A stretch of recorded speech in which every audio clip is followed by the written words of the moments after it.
పాట ఎలా పాడాలి అంటే, ఇప్పుడు ఒక స్కూటర్ గాని, బండి మీద ఉంటే మనం పైన కూర్చుంటాం. అది కిందుంటది. అంతేగాని అది మనం విడిపోం గదా!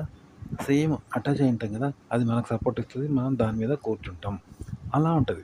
అయితే ఇప్పుడు నువ్వు నువ్వు కొండ పైకెక్కినావు, కొండ పై నుండి కిందికి దిగుతావు. పైనుండి ఎటు వెళ్ళినా సరే, నీకు దానికి అవినాభావ సంబంధం ఉండాలనమాట. రోడ్డు మీద ఉంటది. బండికి మీద మనం కూర్చుంటాం. మనకది సపోర్ట్ ఇస్తది. అలా కాకుండా నువ్వు కొండ పైకెక్కినావు, లేదా పైకి ఎగిరినావు ఏదో అనుకోకుండా మిస్టేక్‌లే ఎగిరినప్పుడు గూడా అది నువ్వు అలాగే ఉండాలి. 2 అటాచ్ అయ్యి ఉండాలి రోడ్డు మీద ఉన్నట్టు. ఉండి రోడ్డు మీద నీకు ఎలా అయితే సపోర్ట్ ఇచ్చిందో అలాగే సపోర్ట్ ఇయ్యాలి. నువ్వు గూడా దాన్ని సపోర్ట్ తీసుకొని దాని మీద కూర్చున్నావనుకో, రోడ్డు మీద ఉన్నంత క్షేమంగా ఉండాలి. ఇగో పాట అలా అనమాట. అంటే ఇప్పుడు ఒక రాయిని విసురుతావు. విసిరితే రాయి పోద్ది గానీ రాయితోటి మనం పోము గదా! కానీ మనం గూడా పోతున్నాం అనుకో రాయితోటి. మన చేతిలో పట్టుకున్నప్పుడు రాయి ఎట్లుంటదో అలాగే ఉండాలి మనం విసిరినప్పుడు.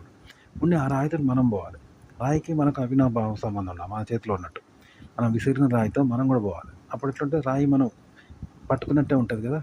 కానీ పోతూ ఉంటాం. కానీ పట్టుకున్నట్టే ఉంటది గదా! ఒక పాట అంటే మనం ఎత్తుతాం, పెద్దగా ఎత్తుతాం, వంకలు వంకలు పాడతాం.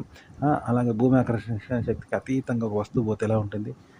అలా పాట పాడతాం. అలాంటి సమయంలో మళ్ళా రాగం ఎత్తుతాం, పాములాగా వంకర వంకర దిద్దుతాం, ఇలా తీస్తాం గదా!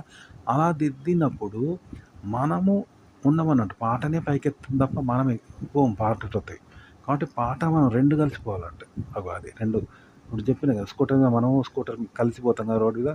అగో అట్లా ఎంత ఎత్తుకెదిగినా పైన కింద పడ్డ 2 అవినాభావ సంబంధం ఉండాలంట. అలాగే ఉండాలి. అదే సపోర్ట్ ఉండాలి. అదే క్షేమంగా ఉండాలి. అట్లా పాట పాడండి. మీరు ఎట్లా పాట ఎత్తినా, దించినా, ఎలా పాడినా అలా ఉండాలన్నమాట.